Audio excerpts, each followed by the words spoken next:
안녕하십니까. 이번에는 이제 그 유시민, 유촉새하고요. 그 다음에 그 손석희, 이 두 명의 그 궤변 이야기인데, 먼저 이제 그 MBC가 손석희를 이제 고용해서 프로를 하나 만들었어요. 손석희의 질문들, 이런 데 그 프로, MBC의 손석희의 질문들, 이게 뭡니까? 손석희함하게 그 위선적인 가짜 언론인의 표본이잖아요. 가짜뉴스 하면 이게 손석희 아닙니까? 옛날에 그 태블릿 PC부터 박근혜 대통령 때 어떤 짓을 했습니까? 근데 태블릿 PC는 아직 정거로도 못 썼던데 그 변희재 대표가 잘 하고 있잖아요. 완전히 가짜 조작 아닙니까? 그리고 이제 그 JTBC가 지금 중국 자금을 쓰고 뭐 이게 휘청휘청 회사가 이게 존망의 기로에 있다 이런 이야기도 보도가 계속 나오잖아요. JTBC가. 지금 상당히 어려운 상황이고 그 말아먹는데 책임자가 그 중에 하나가 손석희라고 봐야죠. 손석희 때부터 그 JTBC와 신뢰를 잃어버렸잖아요. 근데 이자가 MBC 또 친정으로 가가지고 MBC도 이게 그 완전히 매국 막장 민주당의 이중대 방송 아닙니까? MBC 3M. 근데 거기 가서 이게 또 프로를 하나 깨쳤네. 빨리 MBC를 완전히 떠들곤치 됩니다. MBC를 해체 수준으로 개혁해야 됩니다. 그러니까 이런 게 사이비 언론인을 다시 그 고용해서 프로를 만들어가 혹세무민하는 이런 데 가짜뉴스를 만들고 있잖아요. MBC 손석희의 그 질문들 이 프로가 이게 문제라는 거죠. MBC하고 손석희가 다. 손석희 하면 이게 옛날에 그 유명한 사건이 있잖아요. 옛날에 그 밤에 어두컴컴한데 그 밤에 그 몰래 연인들 와가지고 뭐 이렇게 연애하는 이런 데서 그 차에 타고 있다가 그 옆에 그 뭐 젊은 여자인지 아닌지 타고 있다가 그 충돌 사고 내고 도망가다가 뺑소니 치다가 잡힌 거 그때 얼마나 논란이 있었습니까? 그거 손석희 쏘면 안 돼. 그거 누군지 끝까지 규명해야 됩니다. 저거 엄마인지 젊은 여자인지 누군지 끝까지 규명해야 됩니다. 그 사건 잊으면 안 됩니다. 그 엄청난 사건이에요. 손석희 일단 이게 뺑소니 도망이 뭡니까? 그 렉카차 잡힌 거 부끄럽지도 않습니까? 부끄럽지도. 그게 손석희입니다. 자, 유시민 이자가 이제 그 손석희 프로에 나가서 참 이게 또 이런 황당무계한 이야기를 했네요. 뭐냐면 이게 그 박근혜 대통령하고 윤석열 대통령을 비교를 한 거예요. 유시민이가. 그러면서 이게 그 가장 큰 차이가 공범자들의 숫자다. 공범자의 수가 박근혜 대통령, 윤 대통령이 다르다. 이 유촉새 이놈의 이야기는 뭐냐면 박근혜 대통령은 공범자가 거의 없는 극소수. 그러니까 박근혜 대통령은 공범자가 이제 그 최순실이하고 그다음에 문고리 3인방 극소수다. 이래가지고 그 이권 개입해서 탄핵을 당했다. 근데 윤석열 대통령은 완전히 실패한 친위 쿠데타 내란인데 공범자나 동조자나 잔당이 아주 많다. 뭐 여당도 공범자고 모든 군인들, 경찰들 그래서 공범자가 워낙 여당들에게 많으니까 다 공범이니까 따라서 그 저항도 세고 그다음에 여론도 이게 또 그때하고 다르다. 이런 이야기를 하고 있습니다. 그러니까 유시민 이야기는 윤석열 대통령의 그 내란 친위 쿠데타는 이게 공범자들이 워낙 많으니까 국민의힘도 다 공범자니까 대통령하고 이게 한 몸이 되니까 저항하는 거 아니냐. 그 다음에 그 공직자들이 전부 공범자니까 같이 저항하는 거 아니냐. 이런 게 이야기를 떠드는 거예요. 그러면 이게 보수 진영 전체가 공범자 아니냐, 내란. 그러니까 이게 탄핵 반대 여론도 높은 거 아니냐. 이런 게 궤변을 넣어놓고 있습니다.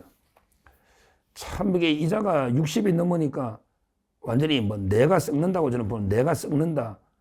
자기가 그랬나? 여기 지네만 썩는 거지. 다른 어르신들이 그렇다는 게 아니고 내가 유심히 이자가 뭐 완전히 요즘 보면 이게 판단력이 완전히 흐려진 거예요.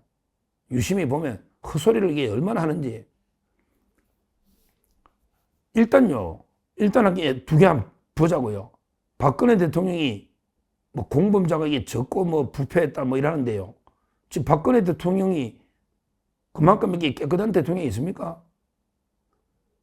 예를 들어 노무현은 어떻게 했습니까?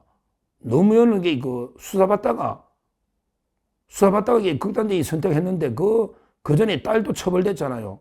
미국에 집 사는데 현금으로 이게 10,000원짜리 선바위 고개인지 뭐 뿔이 있잖아. 지금도 국회의원 하잖아, 종로에 사이가.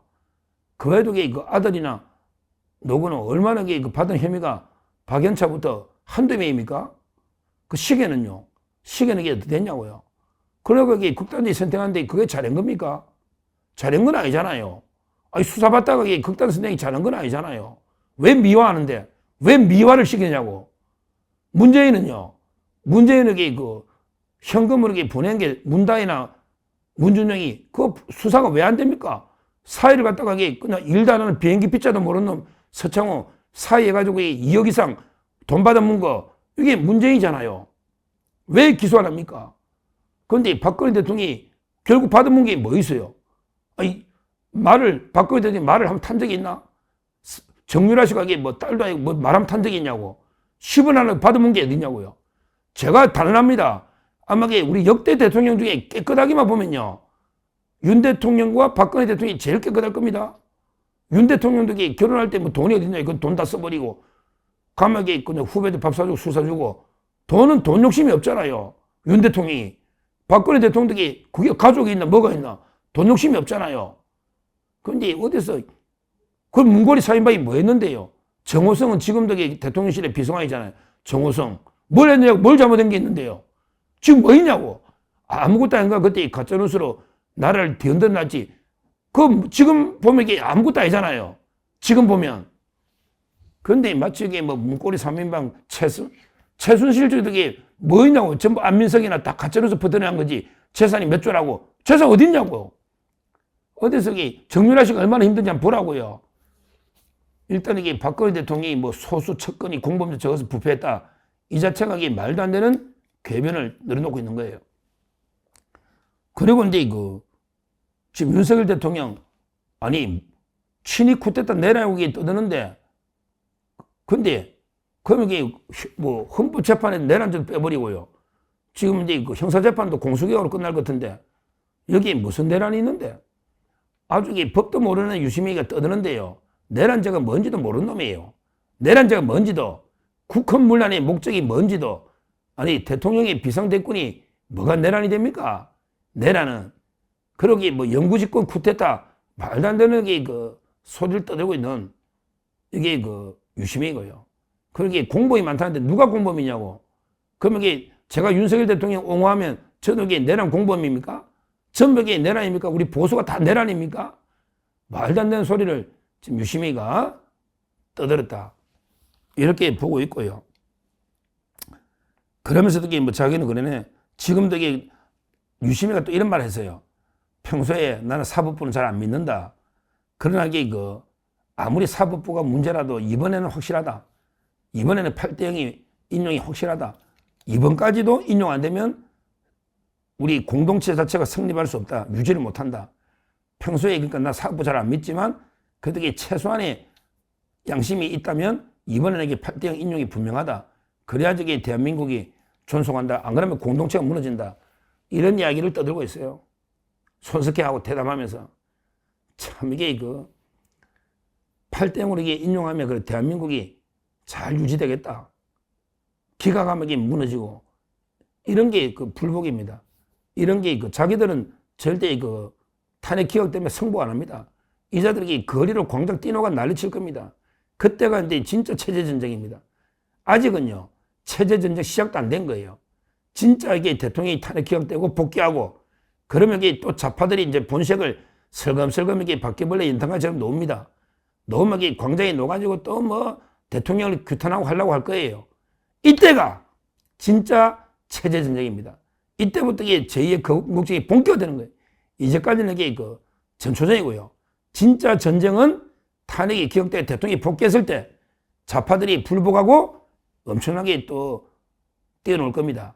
이럴 때 완전히 박멸해버리는, 완전히 때려잡아버리는, 이럴 때 종북 좌파 썰어버리는, 이게 진짜 제2의 체제전쟁, 제2의 건국전쟁이다. 저는 이렇게 봐요. 이 자들은 절대 대통령이 탄핵 기각되면 승복 안 할 자들이다. 좌파들이. 그러면서도 이게 뭐 말도 안 되게 대통령한테 성복해라, 성복해라. 이게 백기투항을 요구하는 거거든요. 이 자체는 이게 우리가 절대 응할 필요가 없다. 이렇게 보고요. 하여튼 그 유시민이하고 뭐 손석희 이런 자들이 그래도 김어준 이런 자들이 좌파의 대표적인 스피커로 떠들고 있으니 우리가 이제 그 좌파들의 생각이 어떤지 좌파들이 앞으로 이게 어떻게 할지 요걸 이게 예측하는 데는 도움이 되거든요.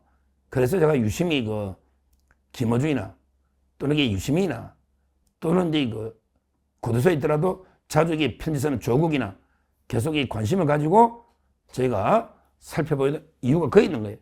좌파들이 어떤 생각을 하고 어떤 전략을 가지고 있는지 이걸 이게 우리가 알아야 제대로 이게 대처할 수 있지 않겠습니까? 하여튼 그 손석희가 이제 MBC에 복귀해가지고 이런 포를 하는 자체가 아주 저는 이게 부적절하다. 손석희 자체가 사이비 언론인의 표상이고 MBC는 방송도 아닌 반드시 그 해체 수준은 없어져야 될 사회 흉기다, 흉기. 이렇게 보고요. 여기에 그 유촉새 유심이가 나가가지고 말도 안 되는 게 박근혜 대통령을 모욕을 하고요.